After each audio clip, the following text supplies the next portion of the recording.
Welcome to Blue Grit Radio, the podcast that explores making better cops for a better community. I'm your host, Eric Tung. I've been an active police officer since 2007. We will dive into the aspects of police culture, health and wellness, leadership, and mindset. You'll hear from experts not only from policing, but all industries as they relate to being our best with purpose, passion, and positivity. Join me as we share stories, lessons, and advice so we can all be better for ourselves, our teams, our families, and our communities. Ladies and gents, welcome back to Blue Grit Radio. This is your host, Eric, and today I'm joined by the esteemed Lieutenant Aram Choe. Aram, how you doing today? Good, Eric. Glad to be here and honored to be on your podcast. Well, thank you, man. Thank you. So, I'm injecting Aram, I'm injecting man to try to just break it down because for a while I was just like, Lieutenant, sir, and you're like, dude, stop. So I'm doing my best and I'm just trying to front load a lot of it just to get it out of the way. Yeah, man. I think, if we're expecting the public to view us as humans, that starts at home, right? In our own offices and at our own stations. And, when I was coming up in 99 to early 2000s, that was a thing. You called everybody that was a rank above you, sir. You called senior guys, sir. Mm-hmm. But we're dealing with a different generation of people now, and we have each other's backs. We're a family. We've got at least at our shop, we call each other by our first names. Yeah, that is an interesting thing that you brought up because I was literally talking to like my old, he's a deputy chief now, but he was my old commander when I was a sergeant, and we kind of reconnected over doing some local outside agency, commander process, but I was literally asking him, hey, like I've seen some smaller departments where people use first names. I'm not really correcting people, but people that know me as Tung or Eric, like I don't care. I want people to feel comfortable. I want them to say what they want. But at the same time, I recognize at times it seems that there are those folks that they prefer to use the rank, and I don't want to take that away from them either. Sure. I mean, there are appropriate times, like when we're dealing with the public, or if we're being introduced to professionals, colleagues, sure. And then, offer that if someone introduces you as, Commander Tung, it's like, you have that ability to say, hey, you can call me Eric. Yeah. For me, it's uncomfortable. I still, I worked hard to achieve the rank, but I'm still the same guy. I didn't level up and become somebody completely different. I was Aram since doesn't day that always one. happen? Aren't we all different? Yeah, that's what people think. And I was just having this talk with my colleagues. I just finished our management school, our state management school, which is a requirement for all lieutenants that have to finish the school within their first 2 years to receive their management certificate. And one of the things I thought was funny was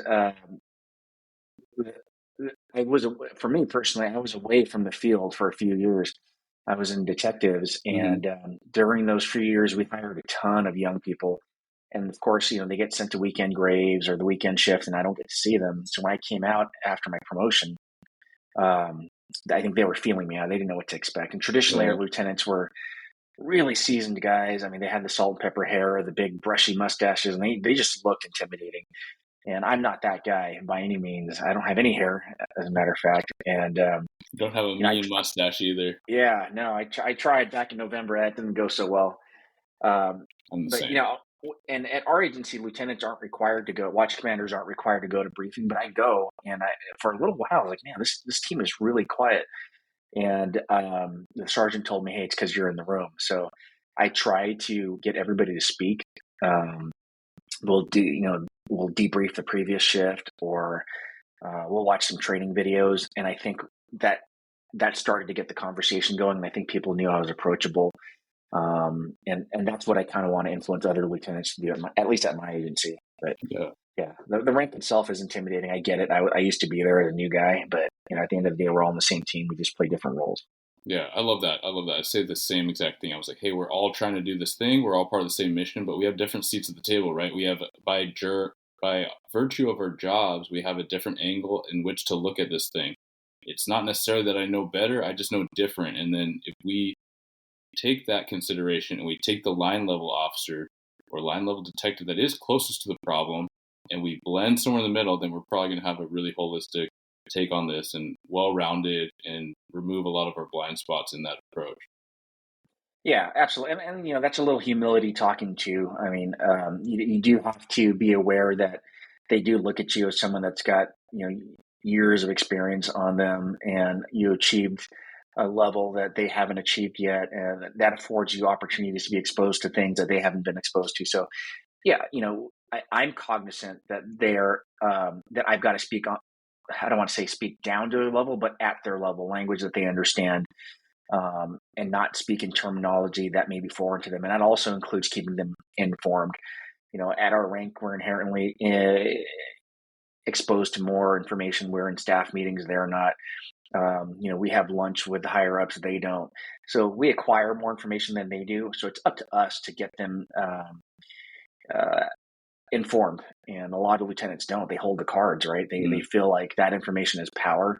And I'm not on a power trip. I don't expect to ever be on a power trip. So if I have information that's not confidential and should be shared, I'll do that, because inevitably you get someone that's like, hey, I know you kicked around this idea at the staff meeting. Have you considered this?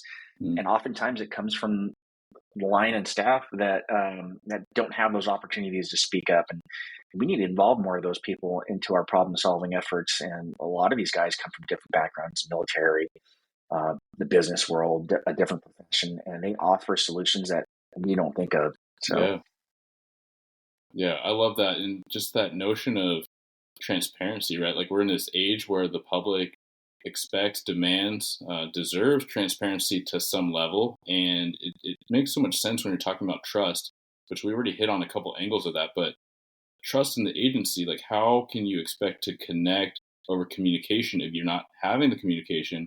And then people have nothing to base the trust off of because you are holding the cards or a boss is holding the cards. I think there's a balance, right? Because I certainly think information can be power. And I also recognize that in different specialty units that I had, there were times when the boss let me in behind the curtain, nothing privileged, nothing confidential, but gave me a little bit more about like how the sausage is made. And there were times where it kind of threw me off and I lost a little bit of my direction. I was like, man, like it was kind of distracting, right? So I think that it is nuanced, but certainly appropriate to bring your people in, right? Because knowing the why is so powerful. And it's not just a generational thing, it's an always has been thing. But I think that there's such a highlight in it due to the dynamics of younger generations and how it really helps them mobilize in the mission when they fully understand the why. Yeah, you're absolutely right. And I think the sooner we engage, instead of separating ourselves from the newer officers, this newer generation, it helps us understand them better and them understand us better. And then everybody moves forward together instead of taking a few steps backwards. The whole point right now is to move forward together, because I mean, I'm sure it's the same in your state as it is here. We're struggling to find qualified candidates. We get the applications. We had 100 applications come in. We invited 100 people to test, and I think 50 showed up. And of that 50, only 30 advanced, right? And then that's beyond the written. We invited those 30 to do the oral, and about half of them didn't band high enough to move on. Yeah. So, yeah, sure, there are people that want to, I say do the job, because for some it's a job and it's not a career, it's not a mission, it's not a passion. And, it's up to us to weed those people out. So once we do, and we have those people in our grasps, we've got to nurture them, we've got to develop them, and we can't separate ourselves, because that just slows the evolution. Yeah, but you're doing it right, because I think, especially me coming out of recruiting recently, there is so much attention on those lowering standards. And there are some standards that might be subjective. They might be just a preference of how we test, like an interview, right? There's a lot of things you can weigh in and weigh out in an interview and how it's structured. There's a whole host, which you clearly know. And shout out to Aram, who does coaching for oral board prep. So you want to hit him up. But truly, there is so much subjectivity to certain styles of interviews, whereas what I'm talking about is standards, right? Like physical standards. And we see in the national headlines, like removal of a complete physical test, where nationwide, the physical tests aren't super jarring, right? They're not super overwhelming. You can, with some training, with some practice and prep, you should be able to get there. But to remove that, or arguably values, with the degree of which people are removing aspects of the background check, that gets pretty concerning. And I love that there are agencies that are like, hey, like, we will work harder, we will look deeper, but we're going to find people, but we're not going to sacrifice quality of character. Yeah, you're absolutely right. I think the pendulum swings, and right now we're on the backswing, and I'm just waiting for that thing to gain momentum the other way. So we don't want to sully the future of our agency, right? Once we swing back in a positive direction, we don't want to have those guys that are hard chargers suffer from lack of selection today, right? We saw LAPD go through that in the mid 90s when they lowered their recruiting standards and they wanted to hire people that they viewed were more representative of their community. And there's a right way to do that. Unfortunately, the way they chose involved a lot of lowering of standards, which is being proposed across agencies nationwide. Yeah. And if we can look at history to dictate how we should proceed with that, we got to move really cautious because the whole Rafael Perez Rampart crash scandal occurred because of those lowered standards. Yeah, absolutely. And we talk about trust, and I mean, what quicker way to dissolve the already tenuous trust in the community? If that is your goal, right, to network and be same team with the community, which I think, at the end of the day, most law enforcement would say, yeah, absolutely, we should partner with the community. And what that looks like might be different in how we visualize that, but ultimately, what quicker way to dissolve like the everyday hard work that our brothers and sisters are doing by bringing in people that ought not to be here, by virtue of how they're going to potentially conduct the job because of how they may have been conducting their lives is, kind of an overarching theme and background, right? Like prior behavior, predicting future behavior.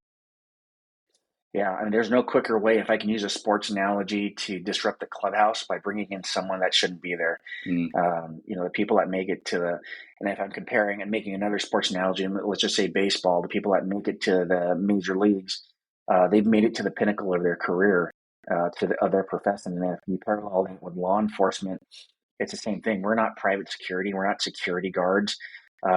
We have made it to the pinnacle of our profession. We've made it to a professional state certified law enforcement, and it's not a job. I mean, if you in California, the average career is about 30 years. If you start, in your mid 20s, and it's a long time to go. And I've done this job for 25 years now, and I still look forward to going to work. So, unlike some of my relatives who became, business people, doctors, lawyers, who after 15 years dreaded carrying that briefcase into their same office, same window, I still have. I look forward to the opportunity that I have to make a difference every day at work. And going back to that disrupting the clubhouse, nothing can disrupt that more without other than a problem employee. And I've had my fair share. Sure, some have slipped through the cracks, and inevitably this job has a way of weeding those individuals out. And throughout many years, I've seen people come and go as a result of them making a mistake, stepping on their meat, so to speak, and they have a way of weeding themselves out. But it's incumbent upon us now to identify which ones are going to make it, and that's why this process is so strenuous. The background process to get on staff at the White House is not as strict as it is to become a police officer, and a lot of people don't know that. The White House secures itself by having armed security within the location, and they affect security by separating individuals from their assets. Well, law enforcement's not like that. Every individual that comes in the law enforcement, including the records clerk and dispatchers, our civilian staff, they're exposed to confidential information. Therefore, we have to vet them and do a stringent background. So there is no profession that has as high risk and liability exposure as we do, and therefore we have as much emphasis on our background that we do. So it just sucks that we're not finding qualified individuals now. If I can go back to the management school I was in, one of the discussions I heard was we had a representative from a city that had a university in their city. And this was a Division III university. So, good athletes that have made it to an achievable level for them that are probably not going to see the next step. They're not going to play professional sports. But these guys are physically fit. They learn how to fit into a team environment. They're disciplined. And the thought was, why aren't we on college campuses? Why aren't we targeting those athletes? Why aren't we speaking to those coaches and saying, hey, can we speak at one of your practices and just say, hey, this is something to look forward to in your career, after your career. And man, college educated kids that have that drive, that zeal for their sport, if I can just focus that and have them look to law enforcement, that'd be a great resource to recruit from. Yeah. And we've seen that. We, my recruiter and I did try to target that. We didn't get a whole lot of leads in, but we do have a couple younger officers that actually, if you look back through our ranks, it's certainly a lot of successful cops were college athletes, because that grind, that 2-a-days culture, but then advancing the team, right? It's less about you. It's more about, did we get the W or did we not? And for those that know me, I've said it a couple times. I didn't grow up playing sports, and I'm not really super into sports ball and all the nuances. But where I've had so much appreciation for it as an adult is recognizing human potential and then team dynamics, right? The more I learn about leadership, the more I find myself finding my way into discussions of sports psychology or team dynamics, communicating team, because it is so much of that, right? And so even if we go back to earlier in the conversation, which I'm glad I found a good segue to bring it back, when you are just showing up to let your people know you, it took time, right? It takes time to build trust, it takes communication, it takes intention. But ultimately, just by being in the room, even though it's uncomfortable for a bit, like, it's necessary, right? Like, you're not going to have a team gel if people don't communicate within that team. It makes me think about, the medieval times where those emperors that, they were so feared. I mean, I guess like this is throughout history and continues on and on, but like they're so feared that their advisors don't want to tell them the bad news. But if you build that trust and relationship, then you're approachable. You're going to hear about the problem so that you can start working towards a solution. And I think it is so necessary. I love that, you insert yourself, and maybe other counterparts or other mid-management around the country or above don't ever go to roll call, don't ever go to briefing, but I make it a point to go regularly. And a lot of my peers do, luckily, in my agency, because it is necessary, right? It's to balance, hey, I don't want to be in here all the time. I want you all to have your own time where you can speak candidly with your Sarge.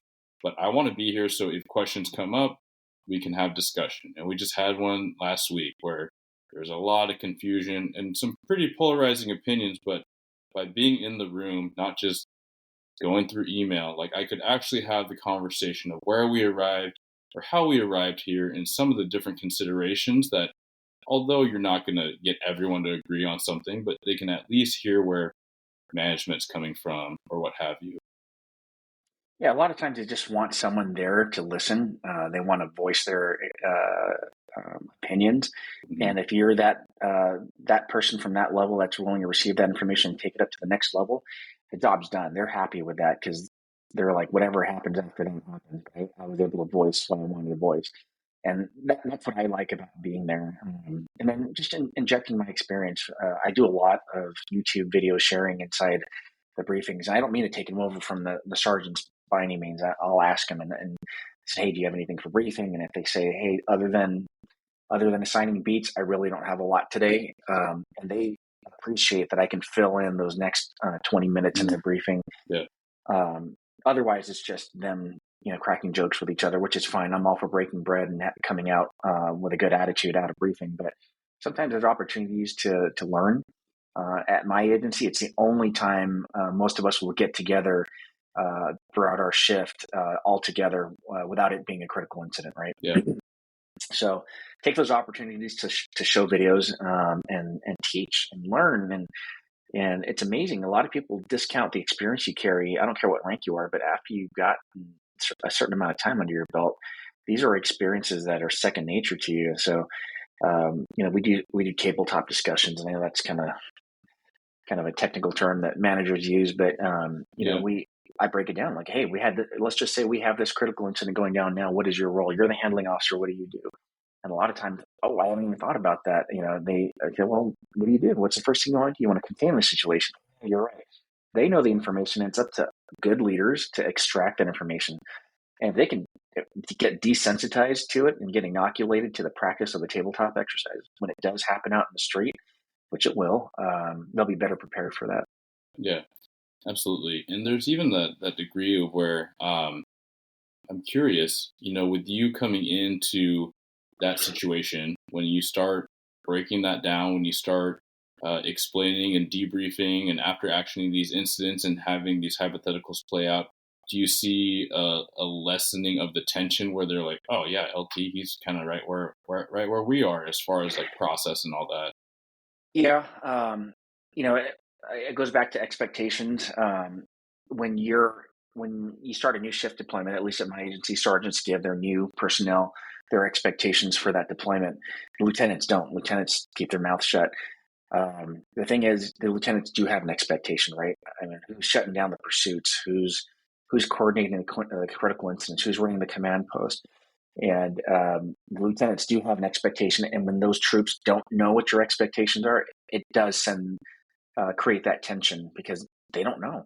Yeah. So I let them know. We had a discussion the other day. There was a directive that came down from our chief about pursuits. And it was written in a language, when you document something on email, you have to protect yourself with language, right? And I think what my chief was trying to express was, yes, the Los Angeles County District Attorney has his opinions on how we apprehend suspects, but this is what we do. And I know this because I know him. We have a really good relationship. He wants us to chase him. And so, but when you put out a blanket email across the troops, you've got to mitigate liability, and you can't just say, hey, go chase him. It's our job. Mm-hmm. You've got to say, hey, this is how we balance risk versus reward. Well, so they were confused at it. So it was my job to sit there and explain. And I said, hey, regardless of what the chief expressed on his email, this is my expectation of you. If you don't chase that guy, we're going to have words, right? It's their job to chase him. Now, with that being said, you have to weigh out the crime versus the safety to the public and safety to yourself. So I won't mind if you cancel a pursuit. I'll tell them, hey, if you're in the middle of a school area and there's a pursuit and it's just GTA, yeah, and you 22 it, or you cancel it, I have no problem with that. Now, if you decide it's 1 a.m. and there's nobody on the street and you don't chase the guy because your mindset is, well, our DA is not going to file anyway, it's not worth it, then we're going to have a problem. It's their job to chase them. Their police work. It's a bad guy's job to run, and it's a good guy. It's our job to go catch them, and they have my support with that. If it gets to a point where it's hairy, I expect the sergeant to intervene, and if they don't, I'll intervene because the ultimate responsibility rests on the watch commander. And you would not believe the amount of relief that that came up on that team when I told them I expect them to chase him. I knew what it's like to be young and hungry, and I get it. The bad guys can't run rampant in our city. So we do a job that we should do regardless of what the district attorney is going to do, right? Yeah. The public expects us to provide public safety and take criminals to jail. And if the DA doesn't want to do anything with that, that's up to them. That's separate from what we do. I believe in the rule of law, and the rule of law says that people that wear our uniform handle it. And I think once I expressed that to them, that just changed the tone of the team. They were happy. It caused other lieutenants to go into their briefings and say, hey, well, Lieutenant Choe said this. Is this how you feel? And it's absolutely how they feel. We're on the same page. But they didn't understand that the email came across very confusing to them. Yeah. And the chief was very appreciative for that. Yeah, and that's a tone thing. And I defer to written communication because it's efficient. You can be intentional about what you say, how you say it, but truly, like, how you say it and how it's read, that you cannot control that, right? There's ways you can try to influence it through written language, but to your point, the chief has to be mindful and responsible in writing something a certain way. And we'll have the same issues right now. Like, at the time of this recording, the legislators has passed or reopened a lot of our restricted pursuit laws that followed the last couple of years, where it is literally a crime. It just says a crime with reasonable suspicion you can chase. So then all the young ones the really young ones that really don't know anything but a really restrictive pursuit policy are like, well, what does that mean? And a lot of the communication we're having from the top is, yeah, we got to talk to legal. We got to firm out some new SOPs and policies. And yes, this is a movement that we like, and we want to be able to engage in crime, but pursuing crime, but we have to be mindful about the risk reward. And so what does that mean? Well, it can mean so many things depending on the listener. So it'll be incumbent on the next couple months for us to iron that out, really what that looks like. But for me to go in the room and say, hey, our chief has always been about responsibly getting after bad guys. Like he has never been on the restrictive end or the really, really uptight conservative end in our region. And you all know that, or the people that have been here a while know that. And then you get some nods in the room, right? And so this is our culture. We have to be mindful as just, not just like admin, but each officer has to be mindful. Hey, when you open the floodgates, you don't want to do that. You want to toggle how you open it, right? You want to be responsible, because the last thing we want is, case in point with your example, you don't want someone that feels like they're going over their skis and they feel like they have to if they don't have the experience or the confidence. No, be diligent, be responsible. Don't fail to engage because you don't want to. Fail to engage or decide not to because you're weighing all the circumstances and environment. Yeah, absolutely. And after you explain things like that, what I recommend for anybody else listening is to get right into those tabletop exercises, because what ends up happening as a young officer who, our officers that are on their own, they've been in a handful of pursuits. While they're on training, they've been on pursuits, but they were tethered to their FTOs. Now that they're on their own, they have those questions. Hey, Sarge, hey, LT, what if I had this? Those tabletop exercises are great because you can answer them directly. Well, if this is what you have, this is what I expect. They ask questions, and then somebody else will ask the question. Somebody else will, and it becomes contagious. And I leave very satisfied knowing I'm sure glad they asked those questions now, and instead of when it's happening or when the public's at risk. So tabletop. I'm a huge proponent of tabletop exercises, not just for pursuits, but for containments, for barricaded suspects, for domestic violence situations. A couple of years ago, we lost 2 officers on the same incident, and a lot of our staff was apprehensive to discuss the tactics. And I was there on scene, and I ran the command post. So, and at the time, I was in charge of our investigative services, so I was very intimately involved in homicide investigation. And as disturbing as the images are, and as the whole situation was, is there an opportunity to learn from that? Absolutely. So why aren't we discussing those situations with our guys? And so we had a discussion as a staff. We said, do we want to talk about this? And half the sentiment was, I'm sorry, a majority of the sentiment was, we don't want to second guess what they did. It was an unfortunate incident. And I said, don't take it from the perspective of we're going to second guess them. Take it from the perspective that we're going to try to avoid another one of these from happening. Yes. And once I said it that way, the leash was let go. I was able to discuss it. And sure, a lot of it was answering questions as to what actually happened. So we debriefed some of that. But without second guessing what they did, because, in that situation, you don't know how you're going to act, but you can have discussions on how you should act if you're in that situation. So that's what we did. We did it in a constructive way that paid respect to our officers that were there. And we did it in a way that was relatable to them. Like, hey, if we're in this situation there, and what can we learn from that? What can we do? If that saves the lives of our officers in the future, I'll take the heat for doing that. People heard about what we did, and I got flack for that, saying, hey, how do you Monday morning quarterback that? And I don't feel like a Monday morning quarterback that, because I was at the scene.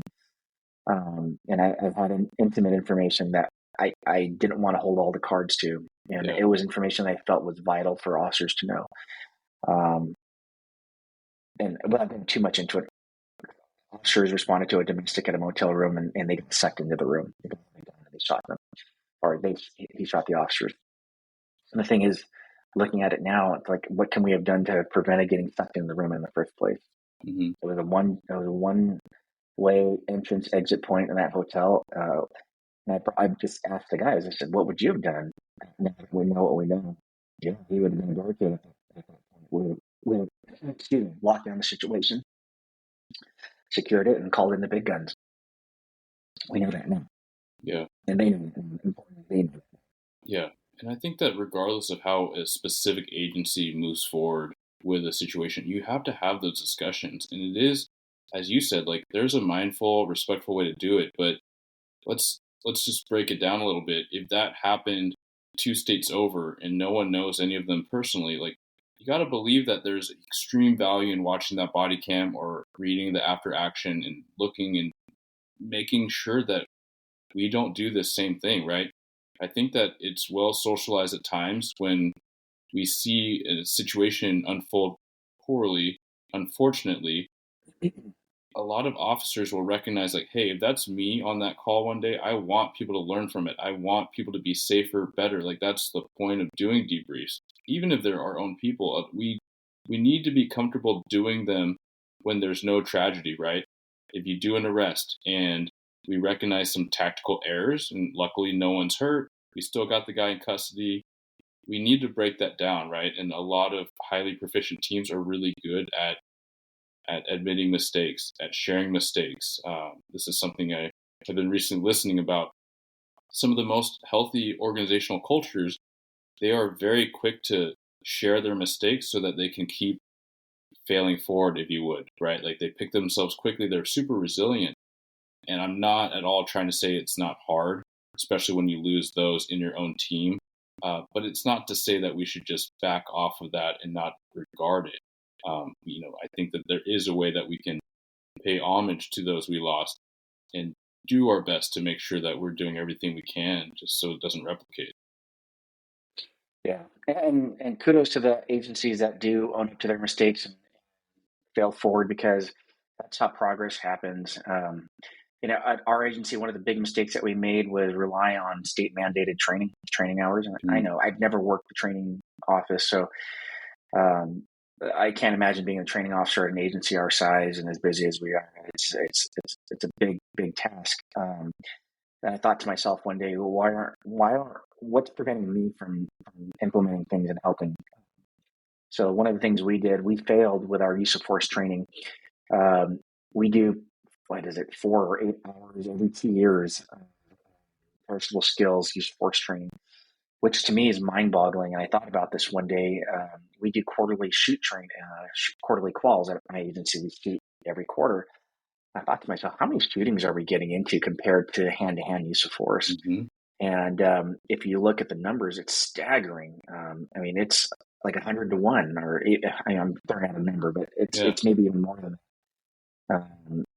The thing is, why are we not doing quarterly use of force training? So I posed that question. I implemented a policy, and it's being adopted now. And we're the only agency I know of. I tried to research this because I wanted to reach out to agencies that were doing it so I can mirror them, because that's the easiest way to develop a policy, but I couldn't find one. So what we did at our agency was had to start from scratch, and we're doing quarterly use of force calls.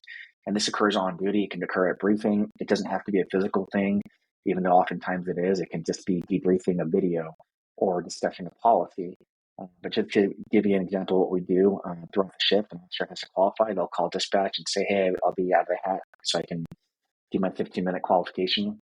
While they're all in their gear, they'll meet with a couple of defensive tactics instructors, and they'll go through T-man takedown or proper handcuffing techniques. And these are all things that you can become complacent on. Something as simple as handcuffing a suspect. Yeah. I know you've watched these videos with me, and we see it. One of my biggest pet peeves is watching guys break out the cuffs and telling somebody they're under arrest without having them secured. Yeah. I hate that. You guys know what that sounds like when you break leather and get those jingly cuffs in your hand. So, little things like, hey, here, secure the arms, slide it down to the wrist, grab those hands, then break out your cuffs. Yep.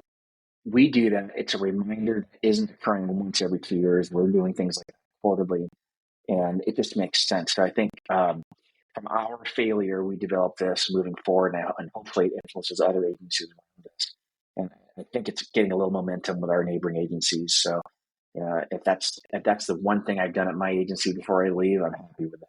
Yeah, the frequency makes so much sense, right? It is a perishable skill, and then you induce stress, which is just a slightly resistant subject, right? That's all it takes, but such a good recognition that, hey, it doesn't take a lot.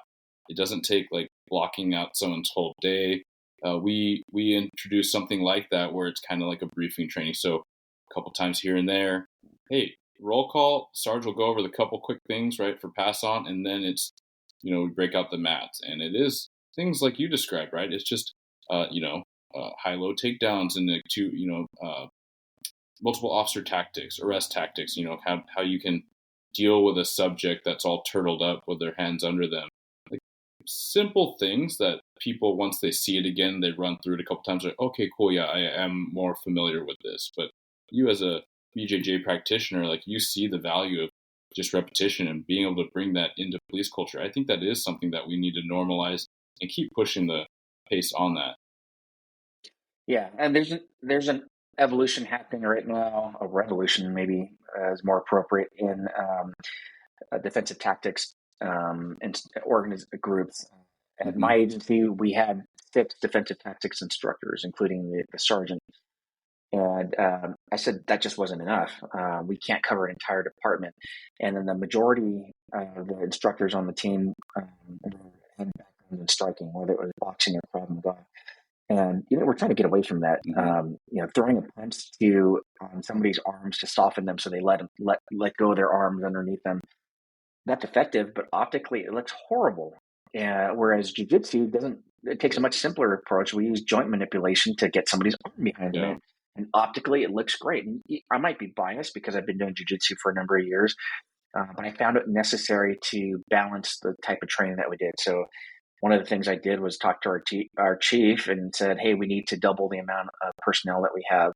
And he was on board. We did interviews, and we have 10 defensive tactics instructors now. And what's your size agency for listeners again? Yeah, we're slated at 127 officers right now. When I got hired, we were 167. But 2008, 2009, when everybody was kind of going through their budget curtailments, we've been fighting to get back to that number. We went as down as 112. And we're slowly building back up, and we hired an outside firm to determine what size agency we should be, and that number is closer to 160. So based on that, the city council has bought off, and we're moving incrementally towards that. But finding bodies to hire to get to that number is hard.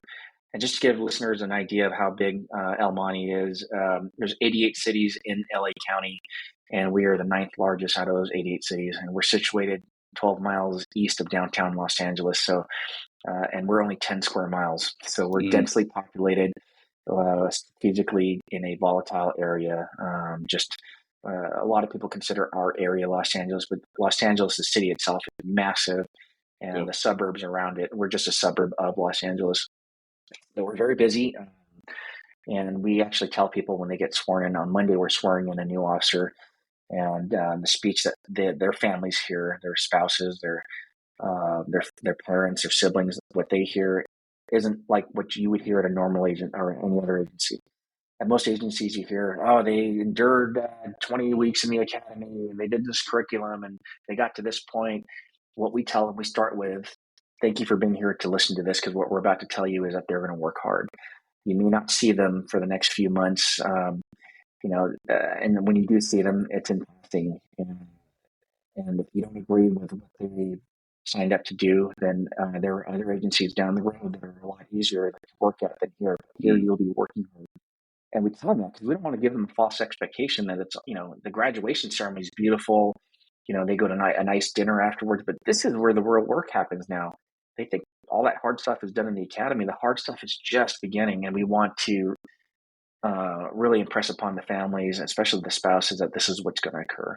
One thing we could do better in that area is dialogue with the spouses and the kids if they're mature enough to let them know why they're going to be experiencing turmoil in the home, because inevitably police spouses have to go through an evolution as well. They have to kind of metamorphosize into becoming that police spouse, and it's not easy for them.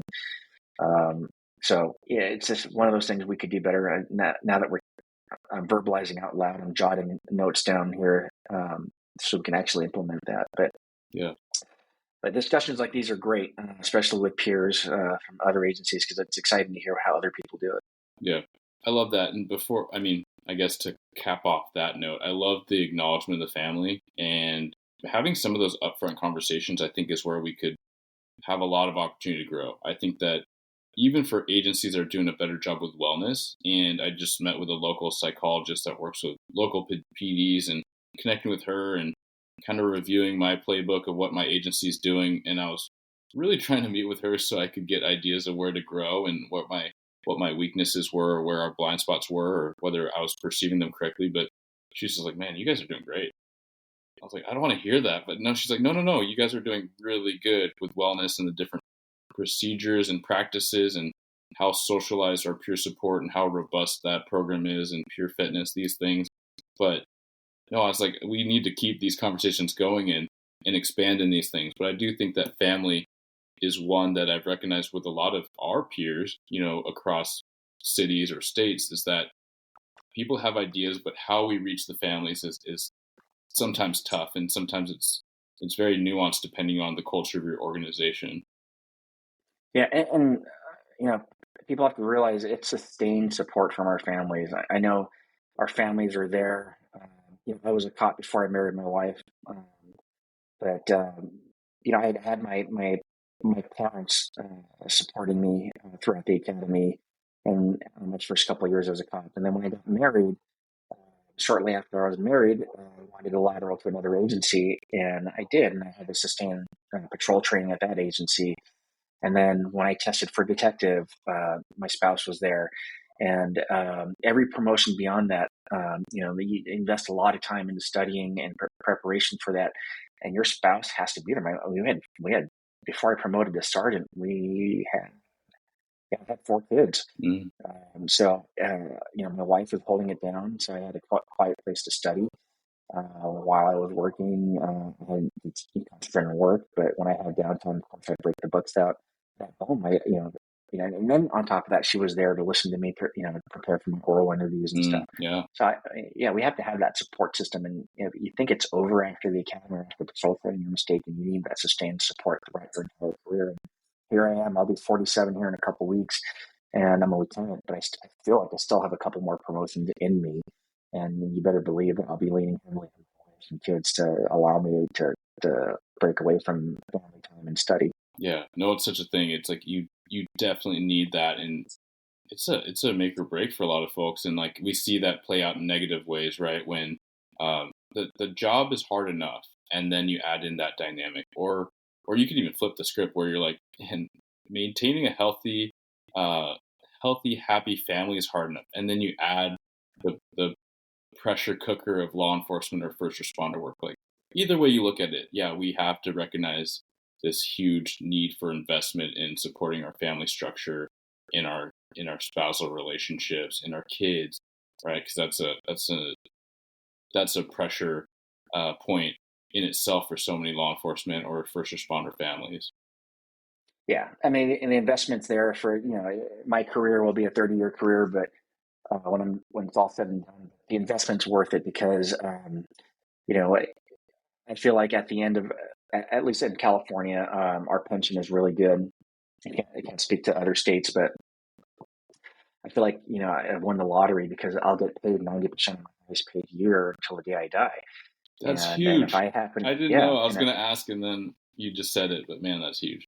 Yeah, the pension was reformed in 2013. So the newer officer, I was grandfathered in, so the newer officers are on a different system. But when I signed up, once you hit the age of 50, you're eligible to retire. And I started at the age of 22 years old. So how it works for us is you get 3% of every year you work. So at 30 years, if I max out, I'll get 90% of my highest paid year. And I'm making some pretty good change now as a lieutenant. But I wanted my gift back to my family was to give them security. And one of the biggest fights most married couples have is starts with finances. And I knew if I eliminated that from the equation with our family and gave our family security, that we can eliminate at least one reason to fight. Sure, we still have those arguments about other stuff here and there, but finances was an easy equation. Yeah. And it's just discipline. And we're so disciplined in other aspects of the job that doesn't always translate to being disciplined at home. And for young officers listening, you've got to be balanced. Not just at the time you spend at work and the time you spend at home, but the discipline you spend at work and the discipline you spend at home. Yeah. And it's actually in some agencies' policies that you have to live an unsullied life. Your personal life needs to be unsullied. So if you struggle with substance abuse or infidelity, those are all things that you need to square away, because I don't care how locked in you are at work, it doesn't mean anything if your home life isn't locked in as well. So, a lot of people, I didn't think about my retirement when I was young. Absolutely not. It wasn't until after I had kids that I started thinking, maybe we need to make those investments. And the state pension isn't always guaranteed, right?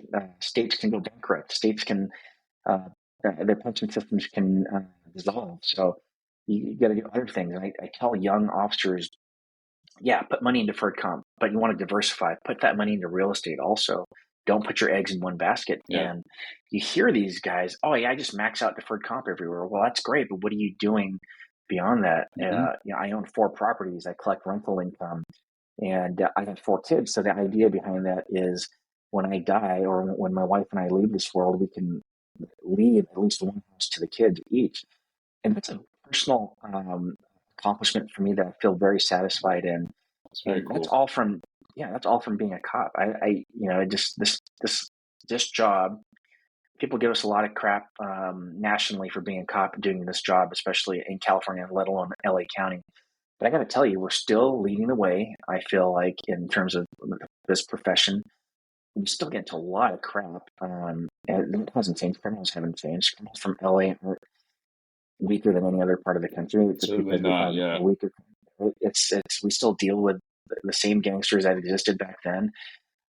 We deal with cybercrime at If an anything, enormous they're level. emboldened, I would say, right? With the Yeah, depolicing, is you see right. the recklessness and abandon that we're dealing with. That's it's not even just a West Coast thing; it's all over thing. Yeah, But yeah, for sure. yeah. And these guys that are nestled in the conservative parts of the country that think it's not going to happen to them, it's coming. The one thing that we did backwards. 90% of the country had certification processes, decertification processes from their officers for their officers.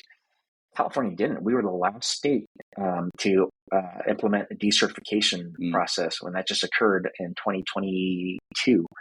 It was our Senate Bill 2 that made it now for the first time in our history where officers can be decertified. And that was unheard of in California. We have a very strong union in California.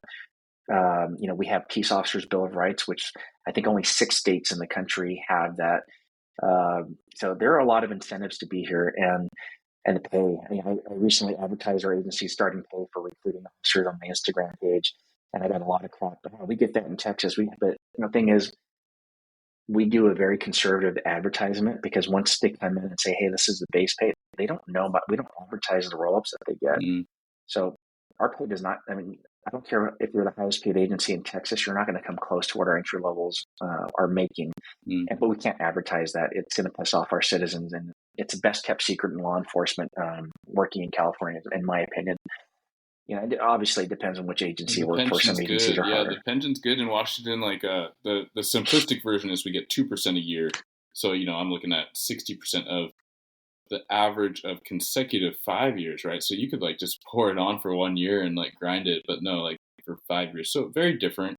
Of course, It's a high cost of living there. It's pretty high up here too, but no. So that's definitely worth focusing on. And yeah, beyond that, I think that one thing that at least I get the sense through knowing you, talking to you, but your social media as well, and that of your PD is the culture, right? And it's kind of the best kept secret, as you said, in your area and your region. And I think it's a thing that people, when they research police work, they recognize pretty quickly. It's not all apples to apples. Working in a municipality like yours could be very different city to city as you go, Sure. suburbs and LAPD count or LA County or what have you. Sure. Yeah, I left the LA County Sheriff's Department. They're the largest police agency in the state, besides the state agencies. And you're brainwashed in the academy to believe you're part of the biggest and the baddest. But when it came down to the numbers, financially, I was able to get more security coming here. And obviously, it's not about the money, but the family sacrifices so much for me to do this profession, and I want to make sure that they are going to get the best out of me while I'm in this profession. Yeah. So maybe that's a good segue, right? You recognize some other family professions, whether it's medicine, law, what have you, right? There's a cultural crossover there for me.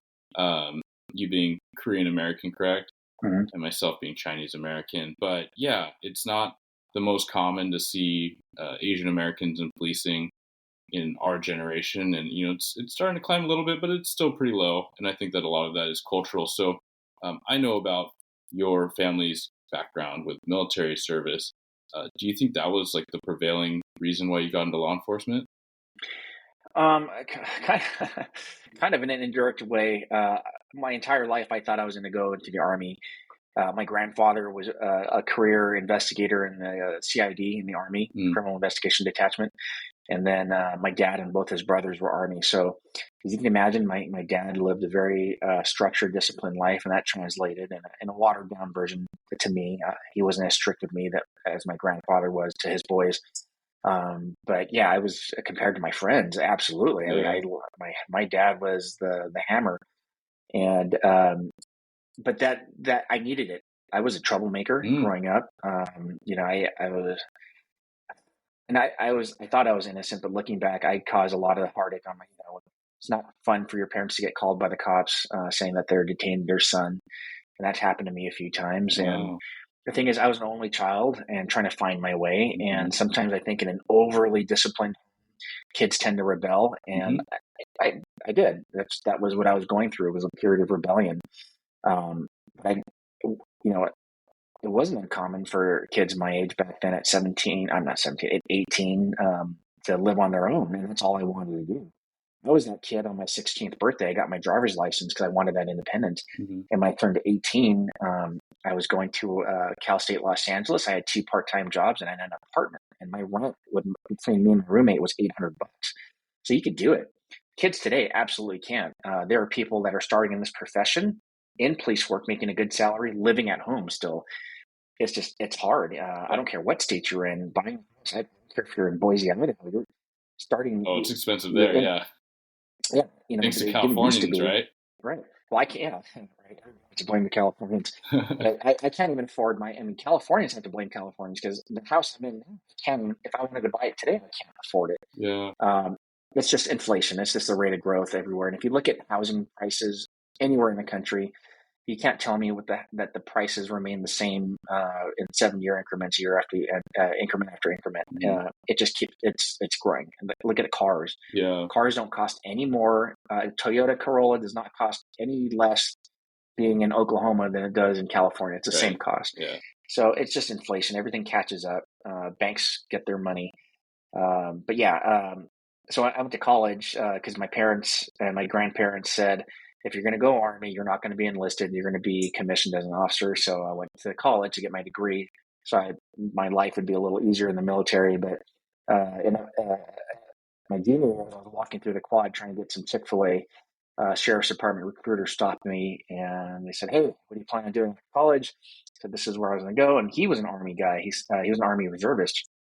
I said, "Hey, going full-time compared to part-time, way different. You could still stay here, be with your friends, still serve your nation, but you can do another job like this one where you get to carry a gun and chase bad guys. Sign me up." So that's how I started my career. Getting my chicken sandwich. Yeah, and you know what? My family they were actually relieved.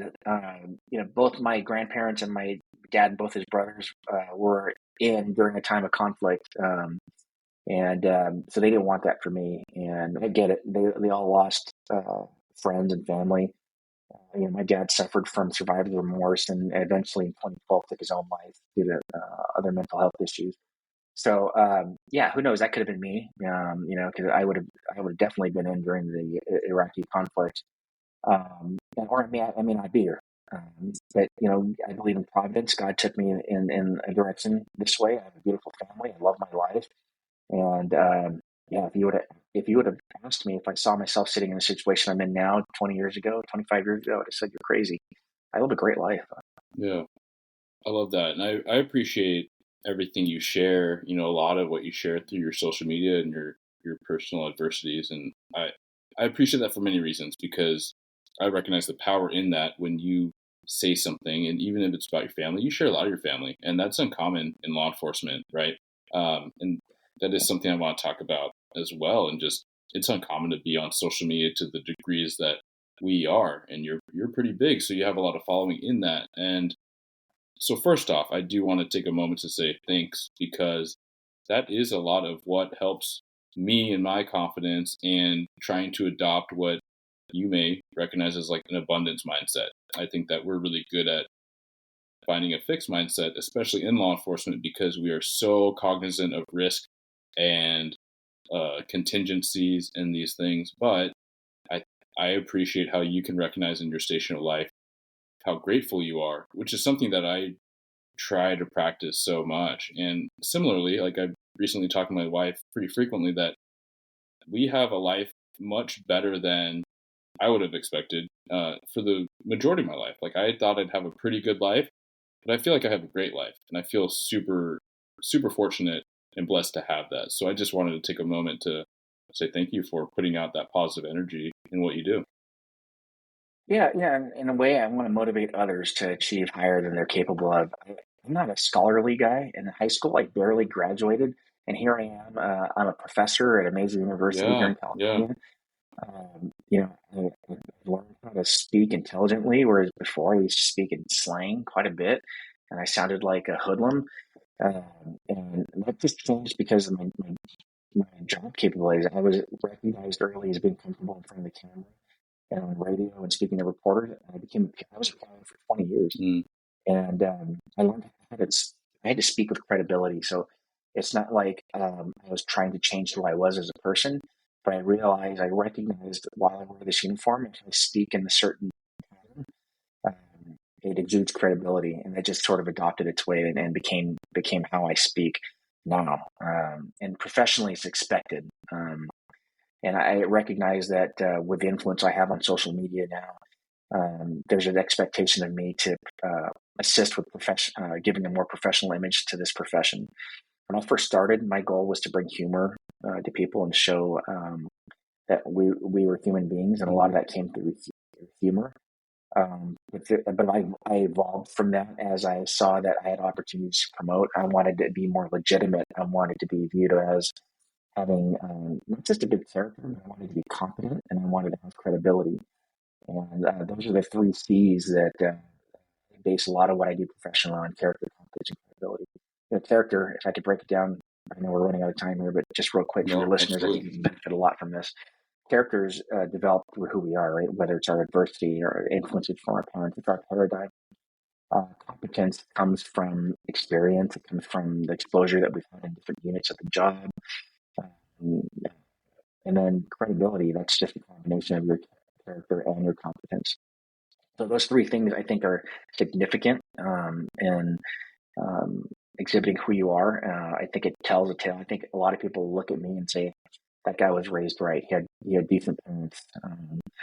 He's a decent kid. I like that. And not that I care too much about what people think, but since I am out there in the public, obviously I do care a little bit.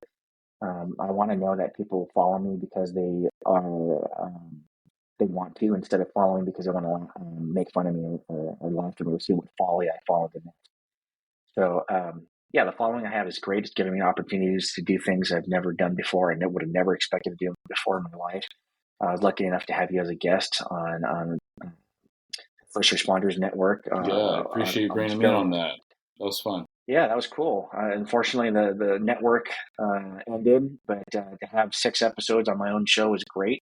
It opened up the doors for me to be on Elizabeth Vargas's show. It's a nationally syndicated show called iCrime. Hmm. So that's kind of a cool trip to get text messages from guys saying, "Hey, I'm at the sports bar, and you're up on TV, and this is nationally." So it's a good feeling to have that kind of reach. And so with that, yeah, you got to be responsible with what you use.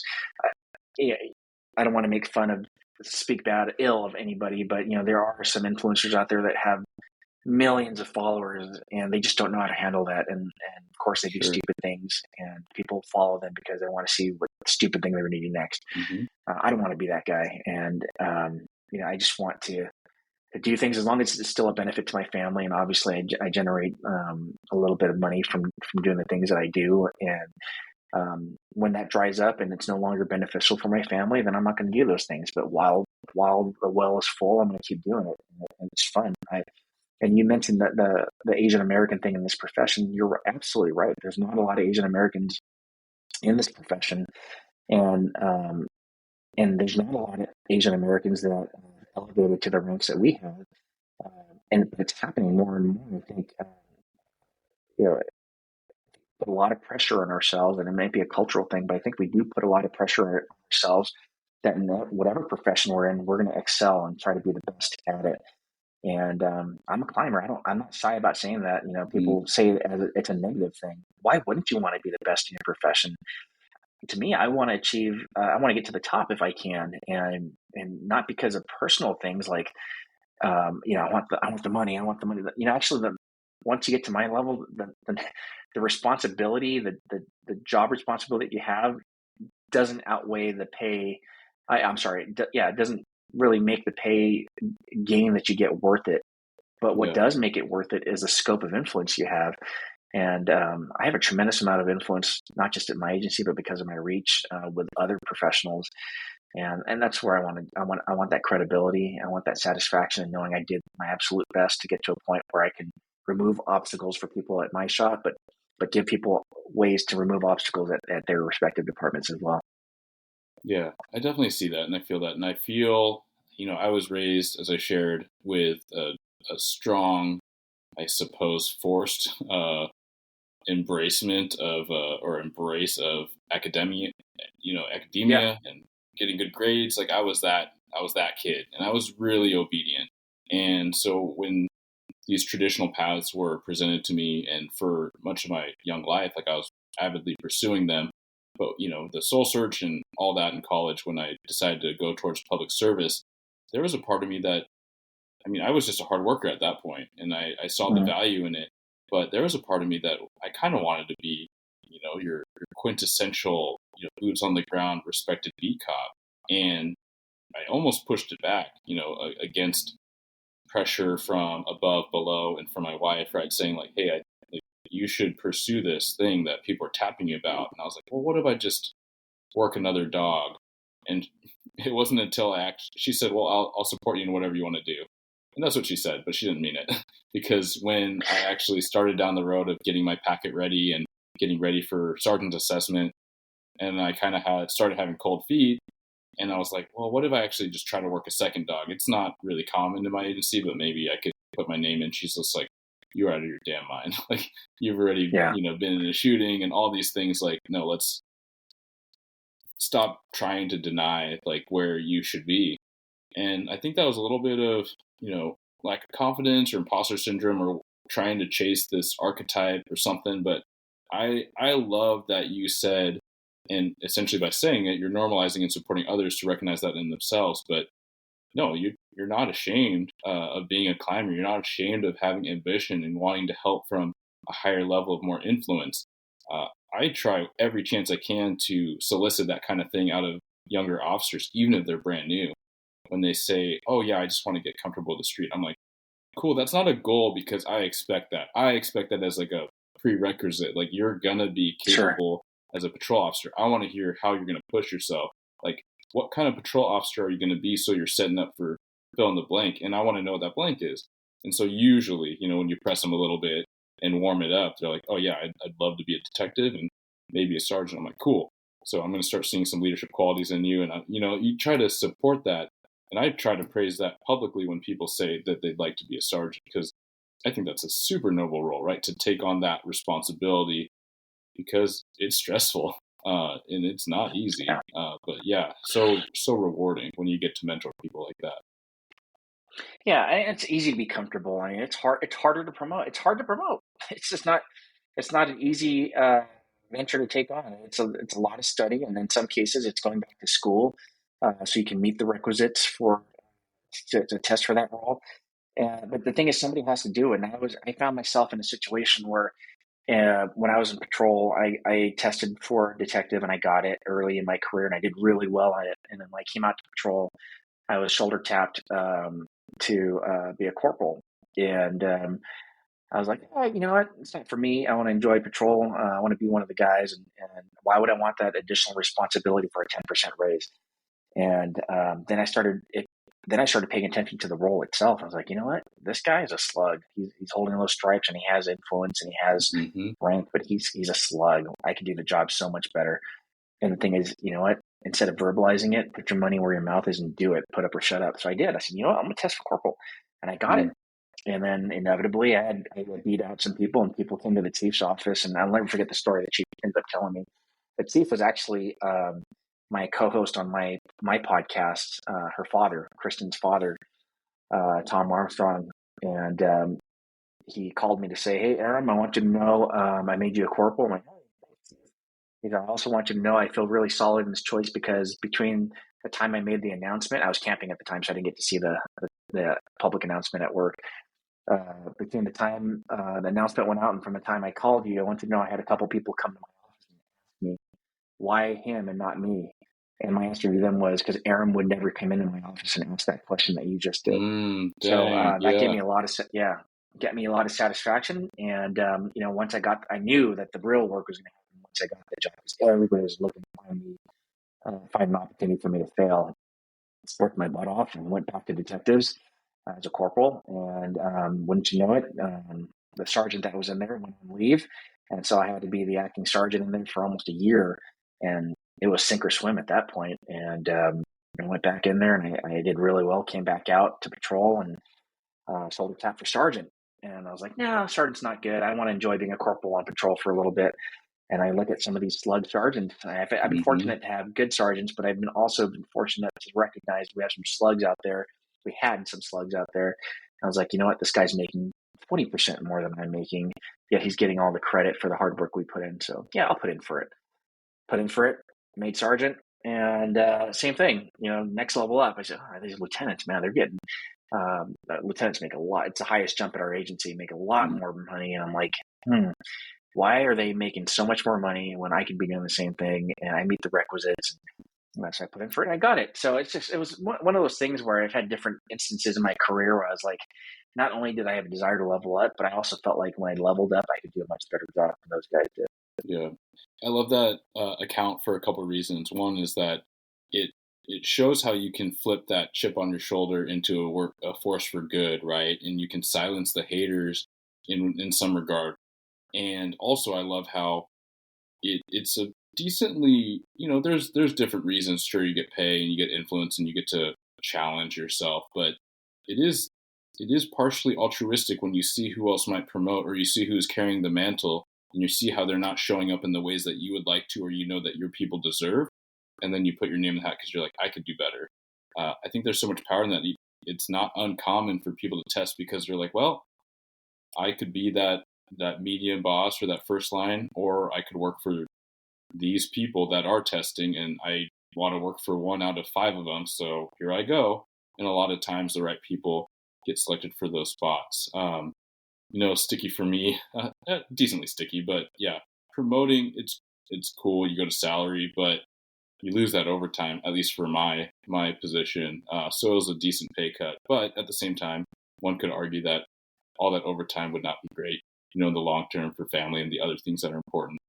Aram, I want to ask you about your reflections on the social media as it's grown and how that influenced, I suppose, work dynamics. Part of me was curious at the beginning when you came out of investigations, and a lot of the younger officers didn't know you, but they could have a strong perception of you or perspective of you because you are out there in social media. What was that like from your point of view? Yeah, I've been very fortunate. I could have easily had a chief that said, shut it down, and then we wouldn't be having this conversation. But I was very fortunate to have chiefs that had vision to know that I was using it for good, not just for personal benefit. I do benefit, I'm not going to lie, I do benefit personally from it. And I won't be one of those guys that shies away from that. Because like I said, anything I do outside of my profession, there has to be value in it for my family, because this takes time away. And I'm sitting with you right now, and I have family waiting for me to finish so we can have lunch. Yeah. But they understand that there is a benefit. If there is a benefit to doing this, and I'm very selective with what I do because of that.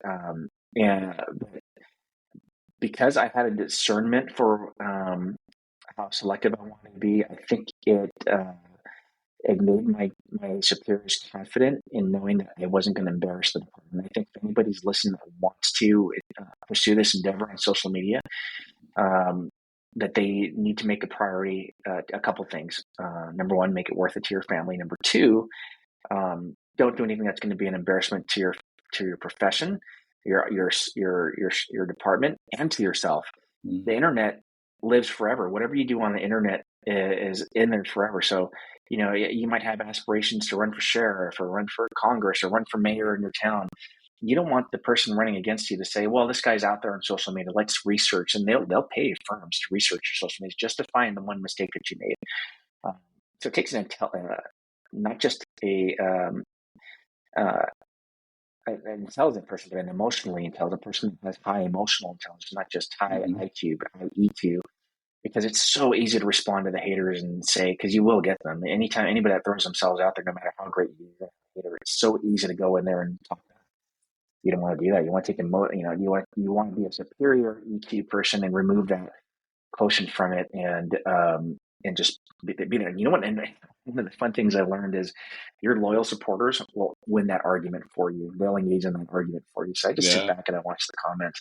No doubt. Yeah. And but I post what I want. I'm not pigeonholed into doing one thing. I post about my family, as you mentioned, and a lot of officers are like, that's so risky. It's such a dangerous thing for your family. But, our job, I could walk across the street, get hit by a car right now. I don't want to live like that. I don't want to live recklessly, but I don't want to live scared. Yeah. So I absolutely take precautions. I live in a guarded community, a gated community. I live in a compound. I have enormously scary dogs, and beautiful dogs, though. Yeah. Thank you. And my family can take care of themselves. I've given them the tools and the skills that they need to be confident when they're out in public and protect themselves. And sure. Of course, I keep my head on the swivel. But you know what? I've never, knock on wood, I wouldn't say I've been in a situation that I felt like I had to stop all this.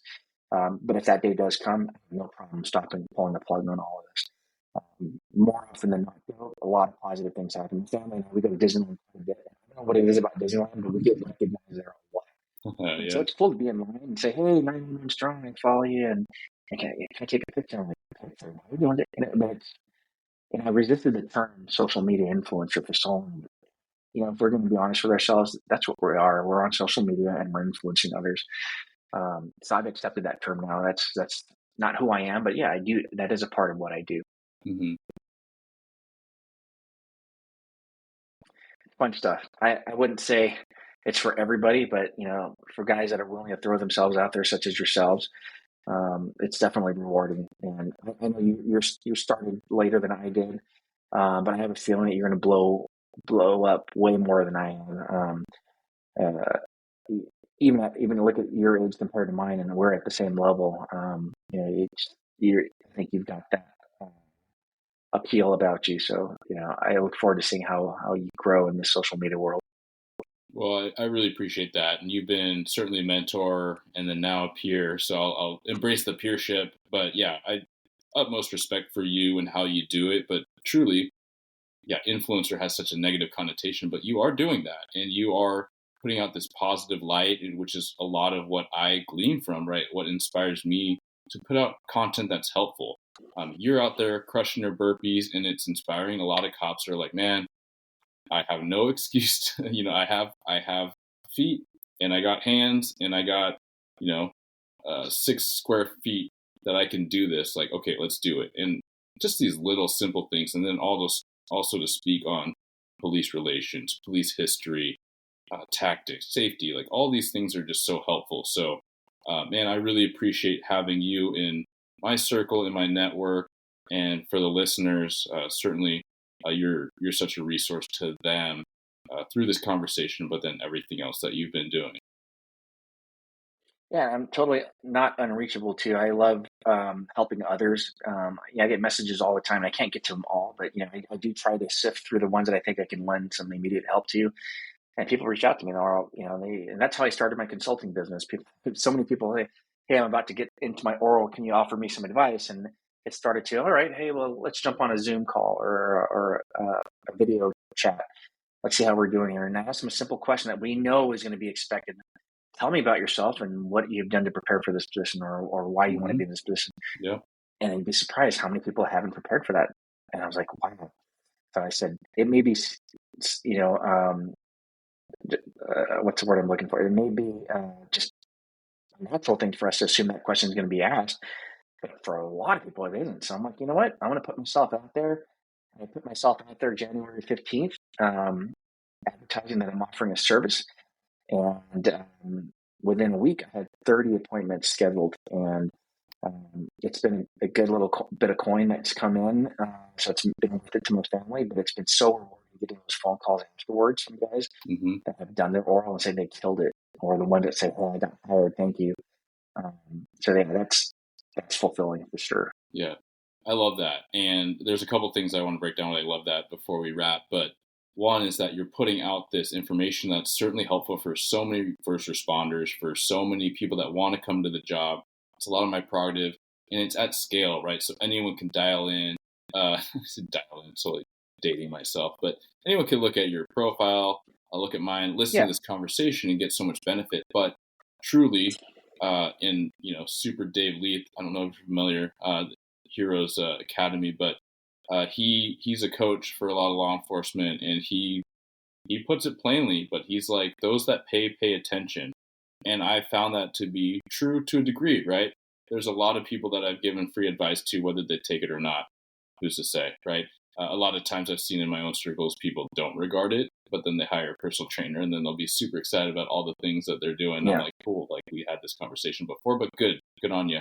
But yeah, if you were prepping for oral board, check out my earlier episodes on this podcast. But truly, to put yourself into that discomfort and keep yourself accountable, work with a coach like Aram, right? Like get on a call, be in that moment where someone's watching and they are listening to how long you're pausing, how many ums you're saying, all this stuff. So Aram, if you could please share with us where people can get a hold of you and contact you and look at your content. Yeah, I'm on all social media platforms as 911 Strong. Emails are easier to filter than social media direct messaging. I'll gladly give you an assessment, and if you want to hire me through services, absolutely, I'll be there for you. I love to help people. Awesome. Well, thank you so much, and again, thank you, your family, for giving us the time and connecting today. Absolutely. My pleasure to be here. Thank you for tuning into another episode of Blue Grit Radio. As always, support this community by subscribing, giving us a 5-star review, and following, liking, and sharing posts on Blue Grit Wellness on Instagram. You can reach me there or email me at bluegritwellness@gmail.com. Be well and stay gritty.